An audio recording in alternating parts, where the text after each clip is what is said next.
Olá, eu sou o Felipe, eu sou médico de família, sou teleconsultor aqui do Telesaúde Goiás. Eu peço licença para você antes desse vídeo começar, porque eu gostaria de convidar os profissionais médicos e enfermeiros do SUS que atuam na atenção primária no estado de Goiás a utilizar o serviço de teleconsultoria aqui do Telesaúde Goiás. A nossa equipe de teleconsultores, ela pode te ajudar a tirar dúvidas de casos atendidos na rotina e do seu serviço e sugerir conteúdo atualizado sobre os mais variados temas aí no contexto da APS. Basta fazer o cadastro no site do Telesaúde Goiás e aguardar a autorização. Depois, solicitar a sua teleconsultoria. Aguardamos vocês!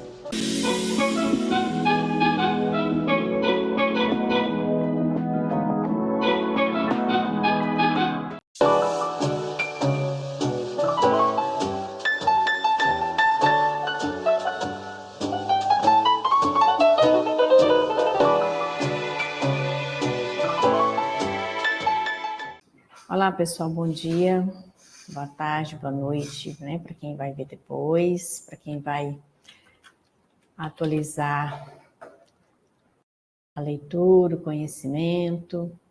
Então, a gente trouxe hoje para conversarmos sobre Setembro Amarelo, né? Todo ano a gente para e pensa um pouquinho. E às vezes, como são datas, alguém pode pensar, mas de novo isso, né? Principalmente as pessoas ou que nunca tiveram um fato na família, né? Ou que vai normalizando, né? E tornando tudo tão corriqueiro que não presta atenção. Ou se houve uma notícia, também deixa para lá. Mas o fato é que nós temos números alarmantes, tristes, né? Manchetes muito desoladoras. E no corre-corre da vida a gente vai deixando muito para depois e não presta atenção. E eu quis trazer esse título, né, essa possibilidade de reflexão sobre o autocuidado. E principalmente o pessoal da assistência, né, médico, enfermeiro, técnico de enfermagem, odontologia, o pessoal que está mais lá na pontinha mesmo da assistência, é pressionado pelos números de atendimentos, são cobrados pelo atendimento, e não raro, todas as vezes que eu vou fazer visita em unidades, eu não vou ouvir de alguém que ele está estafado, pressionado, cansado, sendo exprimido por todos os lados. E aí, esse mesmo profissional vai fazer uma palestra de esclarecimento ou na recepção, ou no PSE, ou no grupo de gestantes. Aliás, nós precisamos falar, né, sobre suicídio até no próprio grupo de gestante. Nossa, professora, mas como assim nós estamos falando de uma vida que está chegando e vamos falar em suicídio? Nos alerta, sim. Nós precisamos alertar todas as pessoas com as quais convivemos, atendemos, mantemos contato. Por quê? O autocuidado, ele é fundamental para a nossa vida. Ou eu cuido de mim, ou eu não estou pronto para cuidar do outro. O que a maioria de nós estamos fazendo ao dizer que estamos cuidando do outro não é uma falsidade, ele existe, mas eu estou fazendo 50% do que é necessário. Por que 50%? Porque o outro 50% sou eu. O outro 50% eu preciso cuidar de mim, eu preciso me ouvir, eu preciso me conhecer. Eu já trouxe várias vezes aqui, né, para nós pensarmos sobre o autoconhecimento. Eu falo que Marlon Reikdal é a minha referência teórica sobre autoconhecimento. Ele é um psicólogo junguiano e ele tem trazido sempre para a gente esse tema do autoconhecimento. Se eu não me conheço, eu não sei me cuidar. E eu não estou falando aqui do cuidado estético. Ele é muito bom, excelente. quando eu cuido dos meus cabelos, do meu corpo físico, né? Quando eu vou para minha manicure, quando eu vou fazer uma massagem. É um trabalho, é um cuidado externo. Mas eu estou dizendo do conhecimento do cuidado interno. Então a campanha desse ano está assim: se precisar, peça ajuda. Quem de nós temos facilidade para pedir ajuda? Quantos de nós não vem primeiro o sentimento de incompetência inconscientemente, né? Eu falo para mim mesma, nossa, se eu pedir ajuda, alguém vai me chamar de fraco, de que eu não tenho fé em Deus. Não, você consegue fazer isso, você consegue sair dessa. A minha preocupação e a preocupação de muitos profissionais é que nós estamos robotizando os seres humanos e normalizando algumas situações que não devem ser normalizadas. E nós vamos criando alguns conceitos de que está tudo bem, está tudo certo, isso vai passar, não, tenha fé. Ok. Mas para isso tudo, eu preciso saber com quem eu estou lidando, que sou eu mesma. O primeiro ser humano com o qual eu lido sou eu. Ou eu tenho essa clareza, ou eu não vou ter clareza do que eu estou fazendo ao atender uma pessoa, ao ouvir, ao escutar, ao acolher um paciente. Dia desses eu atendi uma técnica de enfermagem com um processo, né, de ansiedade, na percepção dela, né, no sentimento dela, ela estava tendo uma crise de pânico. Porque é uma pessoa que eu já acompanho, já converso com ela há mais tempo, então quando ela percebe que não está bem, ela me chama. Porque a gente criou um vínculo de confiança. E hoje está tão difícil eu pedir ajuda porque eu não tenho confiança em mais ninguém. E eu costumo dizer que criar laços de confiança é uma competência que eu tenho que desenvolver. O mundo não é de todo mal. O mundo tem coisas boas, tem pessoas boas. Então eu preciso desenvolver em mim essa capacidade, essa habilidade de confiar em alguma pessoa. Em um amigo que eu conquistei, que eu possa abrir meu coração, que ele vai me ouvir, que ele vai me escutar, que ele vai amparar o meu pranto sem me julgar. E isso é possível. Então, ao pedir ajuda, eu preciso saber que tipo de ajuda eu preciso. Porque às vezes eu não sei pedir ajuda porque eu não me conheço. Eu não tenho o costume de cuidar de mim e saber que tipo de ajuda eu estou precisando. Porque a gente acha fácil pedir um dinheiro emprestado, pedir uma ajuda financeira, uma ajuda material, mas a gente não tem muita coragem, não foi despertada em nós a facilidade de pedir uma ajuda de apoio moral, de apoio de colo, de cuidado, de me ouvir chorar sem me julgar. Então, para a gente, né, todo dia 10, todo mundo se mobiliza, né, faz palestras, coloca os panfletos nas unidades, ou às vezes nem colocam também, né? Porque existe uma descrença, um desânimo, uma normalização de que mais uma campanha vai passar e as pessoas vão continuar se matando. E tem uma coisa interessante para a gente pensar sobre suicídio. Muitas vezes, o suicídio ele é indireto, ele é gradual. Citamos alguns exemplos: os alcoólatras, os drogaditos, os obesos. E com certeza vocês vão lembrar de muitos outros exemplos. Os hipertensos. O que tem em comum nessas pessoas que o suicídio pode ser gradual? Eu não quero tomar medicação na hora certa, eu esqueci de tomar, eu tomo as 2 doses juntas. a dieta para conter o peso, né? Ou ter uma qualidade nessa massa corporal. A pessoa não segue. E muitas vezes não é só pela condição financeira que não pode comprar. Eu trabalhei como nutricionista e eu acho ela o máximo, né? Quando ela diz, a dieta pode ser feita dentro daquilo que você tem condição de adquirir. Você não precisa ter outros ganhos para fazer uma dieta. Então, o suicida gradual, o suicida passivo, nós lidamos com eles todos os dias.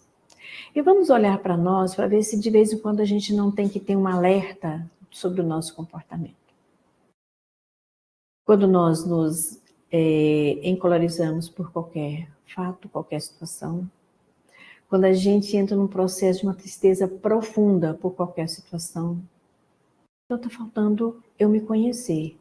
Se toda e qualquer situação está me deixando ou irado, encolarizado, explosivo, ou numa melancolia, numa tristeza profunda, eu preciso me observar para me conhecer.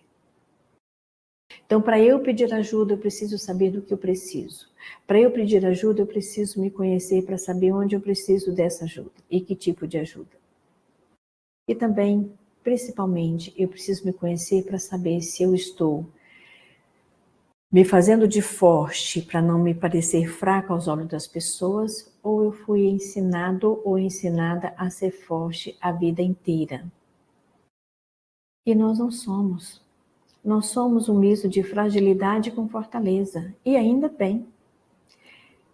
E ainda bem que nós temos essas duas polaridades, porque nós podemos, ora estar numa, ora em outra, mas estar em equilíbrio. E muitas vezes a gente tem essa dificuldade porque escutar é uma tarefa muito delicada e falar muito mais. Só que falar é um falar da minha fragilidade, da minha necessidade mais interior, mais inconsciente. Porque falar todos nós falamos. Basta que tenhamos um aparelho oral, né? Sem nenhuma deficiência, sem nenhum adoecimento. Então, falar todos nós falamos, todos nós conversamos. Nós nunca tivemos tantos canais de comunicação e nunca nos expressamos tão mal. Porque os canais de comunicação, principalmente quando nós estamos distantes, eu posso escrever e gravar o que eu achar que é o meu direito. Mas a grande maioria não para pensar como o outro vai ouvir e vai ler o que eu achei que era o meu direito de falar e de escrever. Então, muitas vezes, as pessoas deixam de expressar suas mais profundas necessidades por receio, por medo, por vergonha de não saber como ele vai ser interpretado. Então, muitas vezes tem coisas que a gente não consegue olhar de frente, não consegue encarar. E essas coisas são nossas. Nossas profissionais, principalmente. Então, muitas vezes nós nos adoecemos e nos mantivemos, né, lá naquele mesmo local por uma questão financeira, de deslocamento, de conhecimento da equipe, e não nos damos conta do quanto nós estamos adoecidos. E convenhamos, se nós estamos adoecidos, nosso acolhimento, ele não é qualitativo, ele é quantitativo. E nós vamos nos aprimorando em ser números, como somos cobrados para apresentar números. Mas quando eu vou construir esse número, eu preciso saber com que qualidade eu estou construindo o número. Porque eu posso bater a meta do número que eu sou solicitada e sou obrigada a apresentar. Mas a que condições? Minhas e que condições eu estou atendendo o outro. Eu estou escutando e acolhendo o outro. Então, falar sobre a nossa pessoa, é uma tarefa difícil. Porque eu fui criada e educada numa cultura que eu tenho que estar sempre pronta a acolher. Talvez por isso nós estejamos tão doentes, tão distantes um dos outros no que diz respeito a conhecer as fragilidades, os medos e as necessidades uns dos outros. Porque nós viemos ao longo dos anos fazendo só para o outro e esquecemos de fazer para nós. Porque quando a gente é criança, a gente ouve que isso é egoísmo, e quando a gente se torna adulto, a gente acha que não é necessário. Só que todo mundo acha isso. Ao mesmo tempo que todo mundo acha que precisa ser cuidado e que deveria ser cuidado. Mas aí nós vamos construindo uma bola de neve que a gente não sabe onde ela vai arrebentar. Onde ela vai se destruir e autodestruir. Então, o falar para pedir ajuda precisa que antes eu me conheça e saber do que eu estou precisando. Será que a gente tem essa prática de saber do que eu preciso? Porque no dia a dia a gente fala assim, nossa, eu preciso de uma calça nova, um sapato novo, nossa, eu preciso dessa bolsa, eu preciso disso, preciso daquilo. Mas a gente não para nos ouvir e falar assim, será que eu não preciso descansar melhor? Presta atenção na palavra melhor.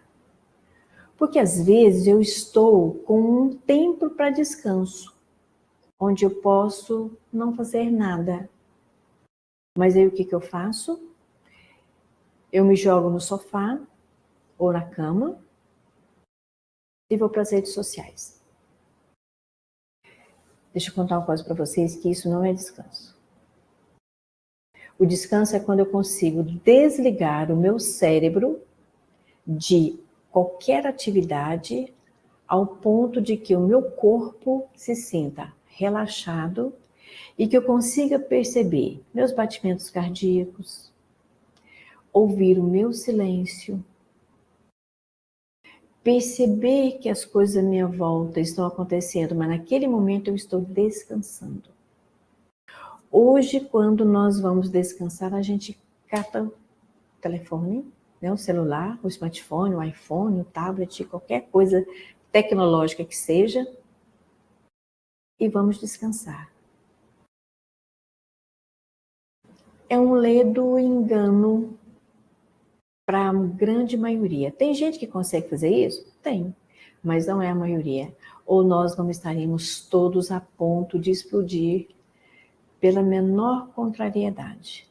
Porque quando nós não nos conhecemos e não sabemos que nós precisamos realmente descansar,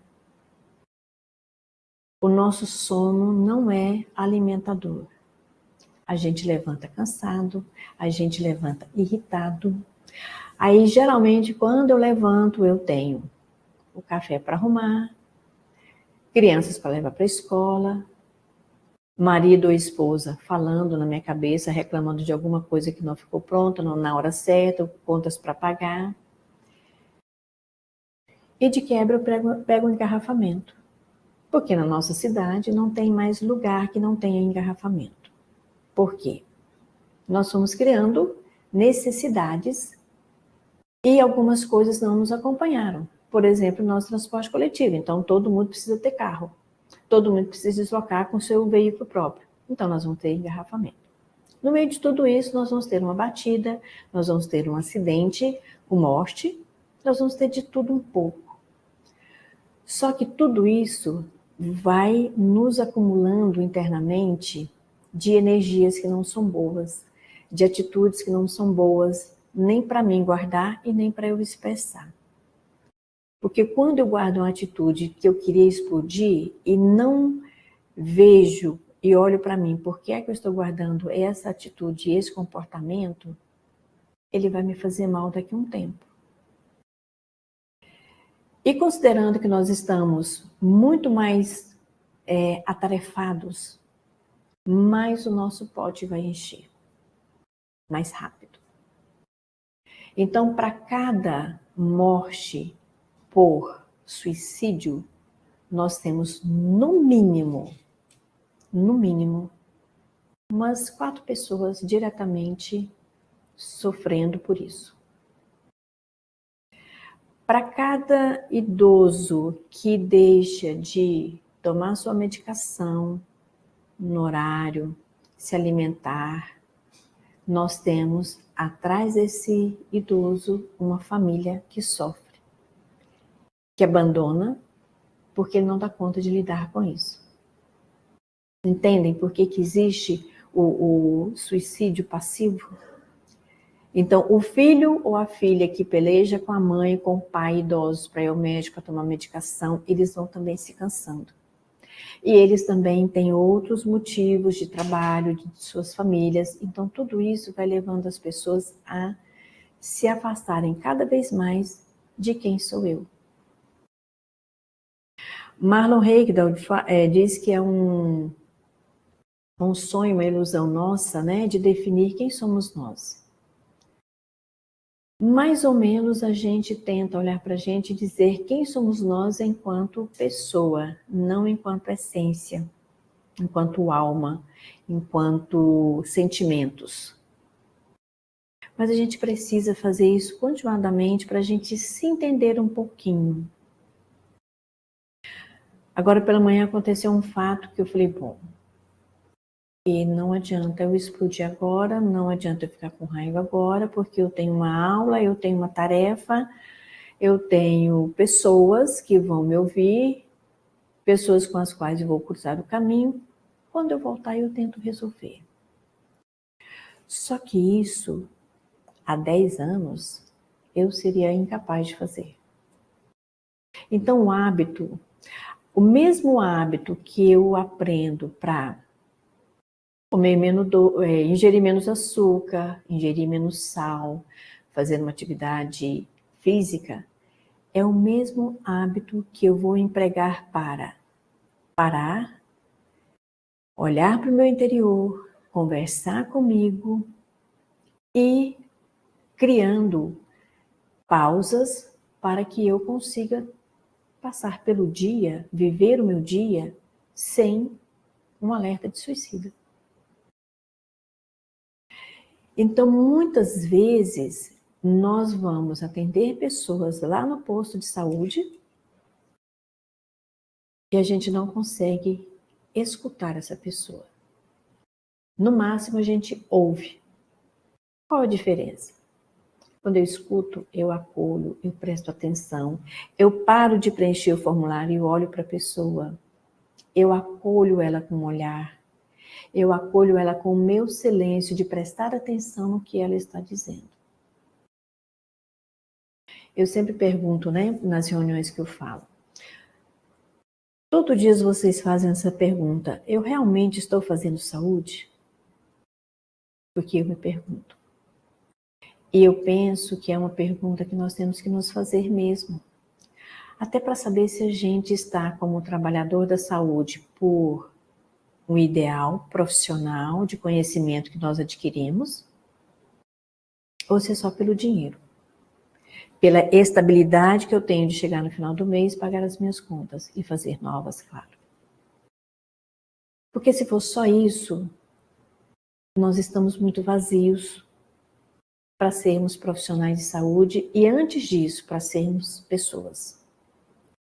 Porque eu posso executar qualquer tarefa para eu ganhar dinheiro, já que somos uma cultura e uma sociedade que precisa dele para termos uma vida mais ou menos dentro do padrão de qualidade, eu preciso saber enquanto eu sou gente.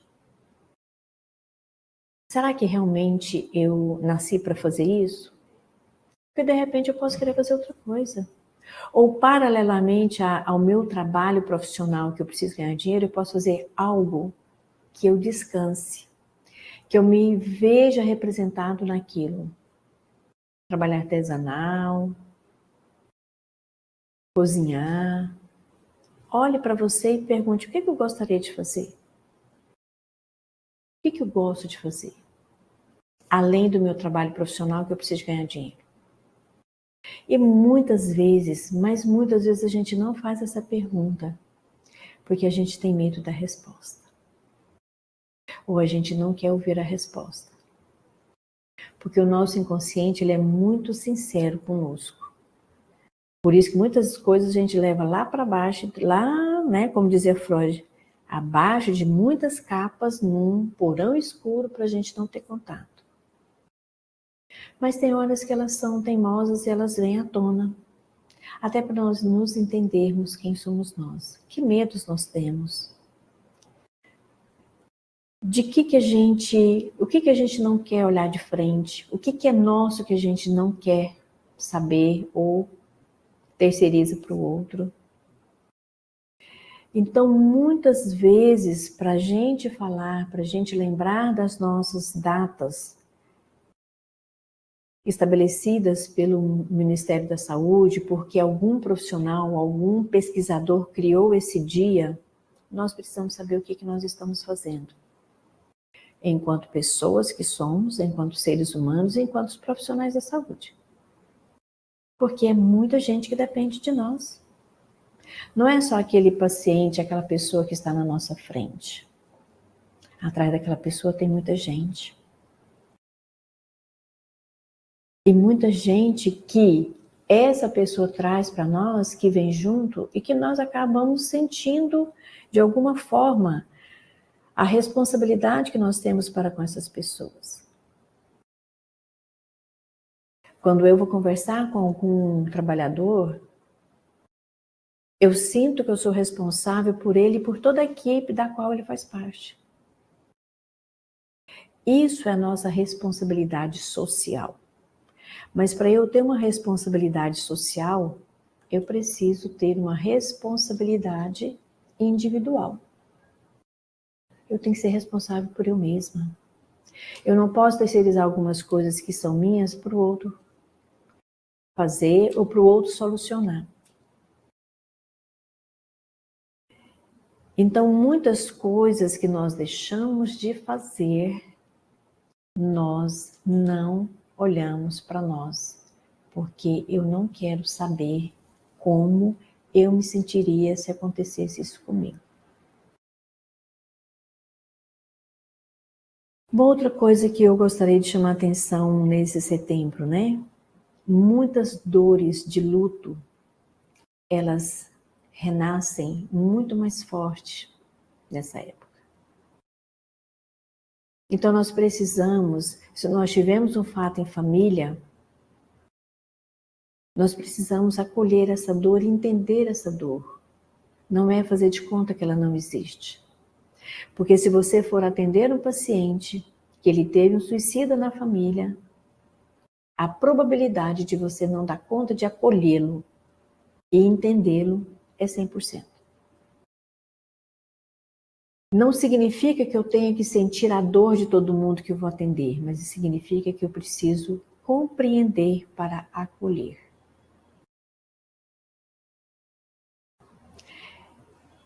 Na nossa comunidade de trabalho, né?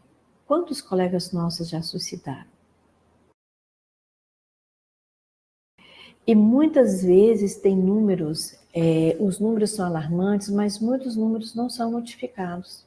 Porque a família não deixa, porque a família não se sente segura, porque a família se sente envergonhada. Mas nós vamos preenchendo tanto o espaço da dor para não senti-la, não acolhê-la e não compreendê-la, que rapidinho esse número passa a ser só um número. E aí é mais um ano para a gente pensar nisso. Nós temos que pensar nisso todos os dias, porque todos os dias nós vamos ter à nossa frente, inclusive na nossa família, alguém que precisa de ser acolhida e escutada. E é justamente na família que a gente não tem essa paciência, a gente não constrói esse tempo. Por quê? Quando eu não tenho tempo para me ouvir, eu não crio tempo para o outro me falar. E se eu não sei escutar, eu não sei falar. Como assim? quando eu resolvo falar, eu falo sem preparo. Eu grito, eu choro, eu entro em explosão. Ou eu me fecho a ponto de entrar em depressão e começo um processo depressivo. Porque nós não sabemos falar, porque nós não sabemos expor a nossa dor. Geralmente a gente começa falando que ninguém importa com a gente, que sempre cuidou de todo mundo e que ninguém cuida da gente. Então é uma fala truncada, não é esclarecedora. Ela não é uma fala que está pedindo ajuda. Ela é uma fala de reclamação, porque ninguém olhou para a gente. Percebe o quanto é difícil até pedir ajuda, porque às vezes nós deixamos para o momento que derramou o pote e o outro não quer nos ouvir, não quer nos escutar. Porque a gente também se mostrou forte o tempo todo e não teve nenhuma facilidade de se expor. Então eu queria que a gente pensasse, não na população em geral, mas em nós mesmos.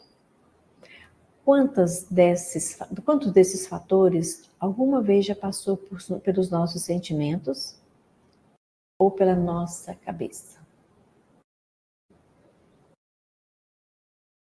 Eu sei que é uma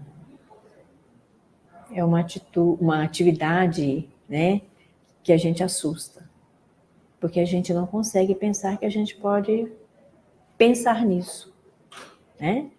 Então muitas vezes fala assim, queria morrer, essa vida não vale nada.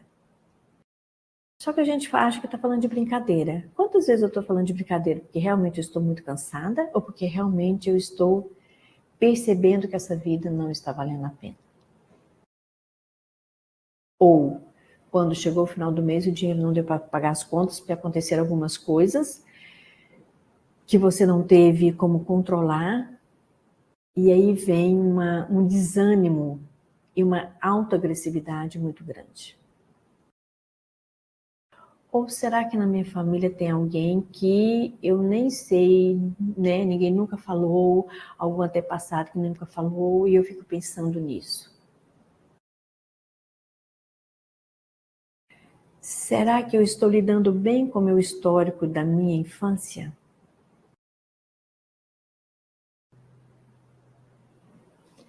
Será que tudo que eu resolvo é na impulsividade, é na agressividade? Porque eu preciso entender que a agressividade pode ser um traço da minha personalidade, mas que eu consigo regular, conviver de uma forma plausível. Ou a minha agressividade beira ao dirigir um carro na maior velocidade possível, sem preocupar com a consequência que vai ter o acidente. Ou tudo que eu vou fazer, eu ajo tão na impulsividade que às vezes eu estou procurando um limite físico, um limite que eu preciso parar de trabalhar. Esses fatores individuais, eles começam em nós, não é só no paciente que eu vou atender, é em mim mesmo. Será que eu penso nisso mesmo? Como é que eu lido com problema financeiro? Ou às vezes uma pessoa que teve uma condição de registro criminal, ela também pode ter essa busca. Um jovem que, quando ele fala, ninguém gosta de mim, desde menino que ninguém gosta de mim, presta atenção no seu filho, no seu sobrinho, no paciente que chega até você.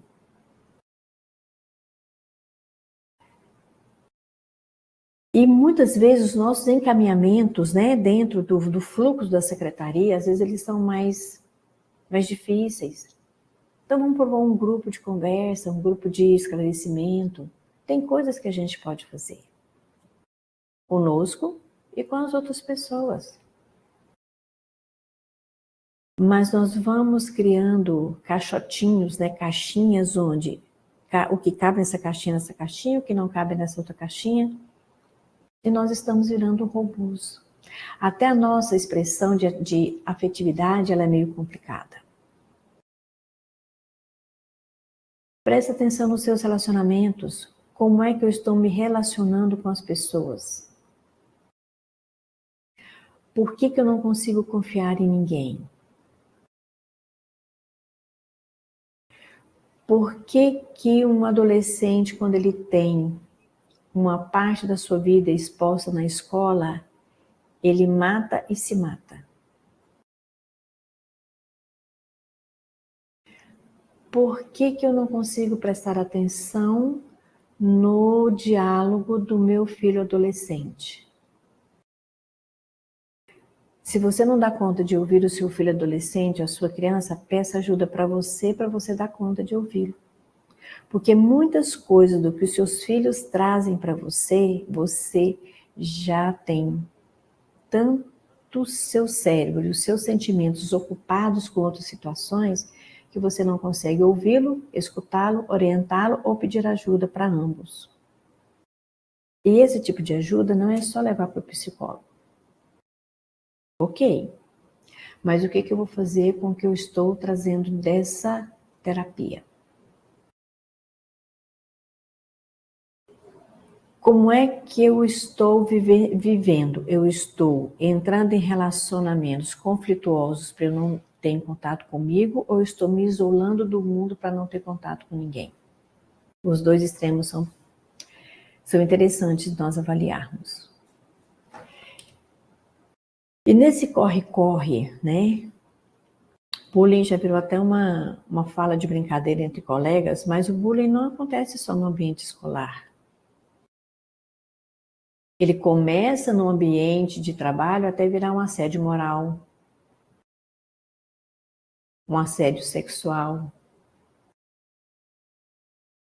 um assédio vertical e horizontal. E muitas vezes eu vou me fechando, vou me distanciando das pessoas para eu não sofrer isso, ou também eu não quero ter contato com ninguém porque eu não quero saber de muita conversa, de muito barulho. Então, se você se conhece e sabe que essa é a sua característica desde sempre, ok, maravilha. Mas se não foi e você está entrando num processo de mudanças, preste atenção, o que foi que aconteceu, o que foi fazendo isso com você. Porque muitas vezes alguém fala assim, nossa, fulano está tão mudado. Presta atenção nessa fala do outro sobre a sua pessoa, não como uma crítica, mas como um despertamento para você realmente perceber se você está mudando ou se você sempre foi assim e vendia uma imagem diferente. Porque cada fase da nossa vida nós temos alguns momentos diferentes, tanto de acontecimentos quanto de autoavaliação, de autopercepção. Então, para eu ter um cuidado comigo, eu preciso saber quem sou eu nos momentos, nos lugares, nas situações. Isso é que vai fazer com que eu tenha essa clareza de quem eu sou. O risco comunitário. Eu achei isso muito interessante, né? E trouxe para a gente pensar, porque muitas coisas que acontecem na comunidade pode me levar a desenvolver uma busca de finitude do meu sofrimento ao ver isso. Então, muita gente que não tem acesso a fatos esclarecidos, eles vão entrando nesse movimento de um medo tão assustador que eles podem sim desenvolver uma atitude suicida. Um fator são nas escolas entre os adolescentes, que é o momento onde eu estou me desenvolvendo, que eu estou me descobrindo, que eu estou sendo descoberto pelo outro, e eu entro num processo de me resguardar, de me fechar. Onde começam os bullying, e aí vão acontecendo uma série de coisas. Por que eu falo sempre no autoconhecimento? Porque eu preciso saber o que está acontecendo comigo, como é que eu estou acolhendo meus filhos, como é que eu estou acolhendo as pessoas que convivem comigo, se eu não estou criando uma violência comunitária dentro da minha casa. Ou se eu estou percebendo essa violência, mas eu estou colocando um pano ali por cima porque eu não dou conta de lidar com isso. Isso são coisas que a gente ouve muito dos nossos atendidos, né? Dos nossos usuários. Mas a gente não é diferente deles, não. A diferença entre nós e eles é que naquele momento nós somos cuidadores e eles são pacientes. Quando nós vamos ao médico, quando nós vamos ao psicólogo, quando nós vamos ao nutricionista, nós ocupamos um outro local, um outro lugar. Nesse momento eu não sou o cuidador, eu sou assistido. Eu sou o usuário. O que eu percebo é que muitas vezes nós não nos vemos ocupando vários lugares, vários ambientes e vários papéis. E a gente precisa prestar atenção nisso. Isso é se conhecer. Porque tem horas que eu vou ser cuidador, mas tem horas e muitas horas que eu vou ser o cuidado. Eu preciso de ser cuidado. E aí eu não abro espaço para esse cuidado chegar. É uma coisa interessante para a gente pensar. E os fatores sociais? Aí são inúmeras coisas sobre as quais nós não temos controle. Tem vários momentos, vários locais que eu faço reunião que eu falo que a única coisa que você pode manter controle ao se conhecer é sobre você. O que saiu de você não tem controle. E muitas vezes eu não separo isso. Eu quero ter controle sobre todos os fatos e acontecimentos e nós não vamos ter. Nós, mais ou menos, com muito esforço, muita terapia, muita leitura, muita escuta de si, nós vamos ter um controle mínimo sobre nós. Por isso que ele tem que ser o tempo todo, recorrente, né? Nós temos que nos prestar atenção em nós todos os dias, todas as horas. Então, muitas vezes, os fatos externos, eles desenvolvem em mim um pânico, uma preocupação extrema, que as pessoas não se veem com possibilidade de passar por essa situação. E elas acabam se matando mesmo. Por exemplo, um grande empresário que vê os seus bens materiais desaparecerem da noite para o dia num bloqueio judicial, os credores retiram o crédito que ele tinha. É uma situação externa, é uma situação social. E a pessoa não se dá conta de passar por essa situação. Muitas vezes, né, a pessoa começa a manifestar alguns adoecimentos graves. E aí, como ele começa a ver as notícias, ele não tem a real informação sobre aquela doença. Ele se mata antes do tratamento. E a nossa mídia. Muito do que vai para a mídia, a gente não tem filtro. A gente não constrói filtros. Então eu penso que se acontecer com uma pessoa, vai acontecer comigo. Então eu já antecipo esse não sofrimento. Então tudo que nós vamos fazer, seja individual, coletivo, social, a gente precisa ter alguns cuidados quando nós vamos repassar uma informação. Porque nós temos dois extremos. Ou a pessoa não acredita 100% naquilo, não quer nem saber, ou ela acredita de uma forma tão adoecida que ela não consegue separar o real da ilusão. O que é possível buscar soluções e o que não tem. Então ela coloca tudo junto na mesma caixinha e isso é um risco social. Por exemplo, quando nós temos manifestações que as pessoas se inflamam, né? Se veem, a fala de um outro faz com que elas se mobilizem sem nem pensar nas consequências. Pode ser um suicídio passivo. Até nas manifestações nós precisamos ter um olhar de avaliação da minha condição de participar dessa manifestação, dos meus valores, daquilo que me diz claramente quem sou eu. Então a gente precisa ter esses cuidados no dia a dia, não só em datas, né? Daqui a pouco nós vamos falar do câncer de mama, do câncer masculino, das doenças mentais. Então tudo isso está muito junto, está muito próximo. Nós somos um único ser. Então nós podemos desenvolver um adoecimento mental que a gente nem sabe por que não tinha como saber antes. Mas pode acontecer. E aí nós precisamos nos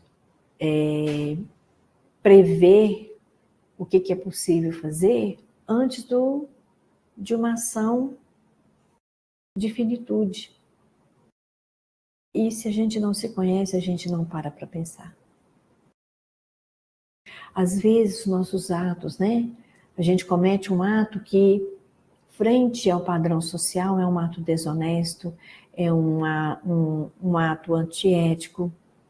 Então, os valores que nós temos de vergonha, né? de cuidado, por uma fração de segundo a gente comete alguns deslizes e muitas pessoas não dão conta de lidar com isso.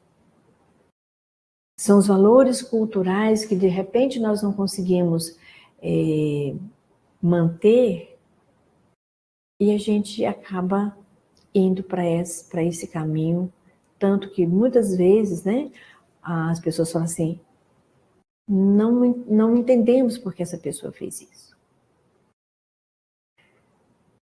Por quê? Ainda temos dentro da nossa cultura que se estamos bem socialmente, se estamos bem financeiramente, se temos uma família, se nunca faltou nada para nós, o suicida é irresponsável. Mas nós não sabemos das dores internas. Nós não sabemos nem das nossas e nem dos outros. Porque nós não ouvimos as nossas dores, significa que nós não estamos preparados para ouvir a dor do outro. Porque se eu ouvir uma dor que entra em choque com a minha, eu não consigo separar, eu não consigo lidar. Então, a manifestação de afeto nossa, ela é só externa em datas e momentos diferentes. Eles não existem no dia a dia. Por exemplo, vamos chegar em dezembro daqui a pouco, né? Tamanha velocidade que nós estamos vivenciando os dias. E a equipe que não se respeitou, o colega que brigou com o outro, que adoeceu, vem a famosa confraternização do final de ano. Não é uma crítica, não sou contra, mas já há algum tempo que eu não participo, porque eu sei exatamente quais são os meus sentimentos com relação a isso. E para as pessoas que querem participar, ok, tranquilo, sem nenhum problema. Mas preste atenção se você não está fazendo isso por um protocolo anual de que é necessário, é obrigatório a confraternização no final do ano. A confraternização porque é aniversário de alguém. Preste atenção nesses pequenos fatos que socialmente eles foram criados para dizer que nós somos seres sociais. Mas se você não se vê na obrigação de ir, ok, não se puna ao tal ponto de remoer depois. Porque a gente precisa sempre lembrar quem somos nós. Então, alguns alertas são interessantes da gente prestar atenção em nós. Por quê? Se a gente está sentindo algo que não está bem, e se a gente, nossa, morrer seria melhor. Se você fala isso constantemente, o outro que está do seu lado, ou ele vai se fechar com relação a isso, porque ele não dá conta de lidar, um familiar no caso, ou você fala tão corriqueiramente, sem nenhum peso, que às vezes pode ser real e as pessoas não vão prestar atenção. Preste atenção no seu colega de equipe. Não fique com tanta raiva se ele falta muito ao trabalho e te deixa sobrecarregado sem saber real motivo. Por quê? Como a depressão é o mal do século, todo mundo acha chique falar que está com depressão. Não é chique e é muito sofrimento. Então, o que eu tenho ouvido? Muita raiva daqueles que estão trabalhando porque o outro está com um atestado médico recorrente. Preste atenção. E preste atenção também na sua raiva. Porque falar o que eu sinto só porque eu estou com raiva pode dizer quem eu sou, uma pessoa desafeta, uma pessoa que não preocupa com o outro, que não tá nem aí para dor do outro, mas que eu sofria e não quero me envolver. Preste atenção nos seus sentimentos. Por que você está com raiva daquele que está com atestado? Você já verificou por que ele está doente? Quais são os motivos? Como é que... Mas a gente não... Aí eu falo, não quero me envolver. Não é o envolvimento, é eu perceber quais são os meus sentimentos com relação ao outro e a mim mesmo. Preste atenção no seu filho que se isola das comemorações em família. Às vezes ele não quer ir mesmo porque a família não é fácil de conviver. Mas às vezes não. Tem familiar que a gente vê de ano em ano, né, para dar conta de conviver. Mas às vezes também não é só isso. Então percebe o quanto nós precisamos estar aberto para essas manifestações? O que a gente pode fazer? Preparar a nossa escuta, principalmente para nós. No final do dia, se pergunte: o que eu fiz hoje por mim? Como é que eu estou chegando no final do dia? O que foi durante o dia que me chamou a atenção? Para a minha dor, que eu não penso nela, mas aquela Dona Maria me falou e eu me senti assim. É uma autoanálise. E isso a gente faz todos os dias, não é só de vez em quando. E nem precisa estar no psicólogo. É eu comigo.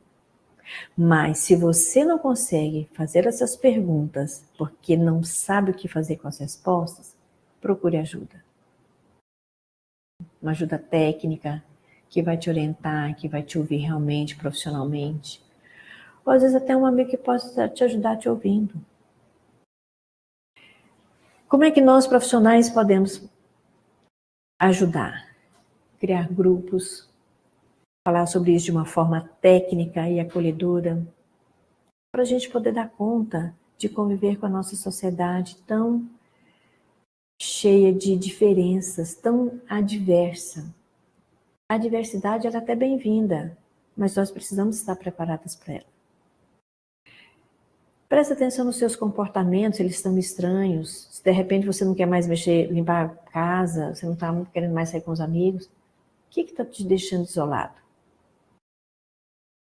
O que está fazendo o seu colega de equipe apresentar tanto atestados? Como é que está a vida dele fora? Às vezes nós vamos encontrar ele lá fora muito bem, obrigada. Aí a gente fica com raiva. Mas aí a gente tem outros caminhos formais e administrativos. Mas até lá a gente ouve e percebe com afeto que eu consigo construir dentro de mim. A afetividade é construída, ela não brota, né? Mas na correria do dia a dia, a gente não fala do que eu preciso. Às vezes eu estou tão fechada no meu sofrer que eu não percebo uma ajuda que chegou. Ou alguém que está disposto a ajudar. Até o ponto que as ajudas começam a não chegar, porque a ajuda não encontra uma brecha para ela entrar. Então a gente precisa pensar nisso também. E nunca foi tão necessário falar. Mas antes disso, se escute, se aprecie, se atente para solicitar ajuda.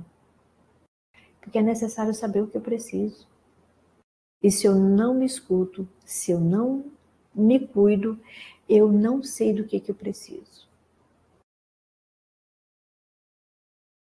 E isso é real. Eu só sei pedir ajuda quando eu sei o que eu preciso. E eu só sei do que eu preciso quando eu escuto as minhas necessidades. E essas necessidades são as mais interior possível. É a minha essência, é o meu ser e estar no mundo, enquanto pessoa, antes de ser um profissional da saúde, ou qualquer outro profissional.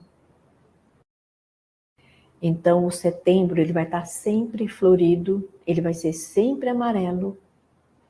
E olha só que a gente tem ipês amarelos, nós temos a árvore da semana da pátria, que até me esqueci do nome, mas é tudo amarelo. Então, por que eu preciso chegar no setembro achando que amarelo é só negativo? Porque a história do Ciro é exatamente, né, o carro amarelo. Então a gente precisa saber separar o que é bom do que não é bom, até para eu saber em que eu preciso de ajuda. Então essa é a nossa reflexão de hoje. Eu espero ter ajudado. Obrigada.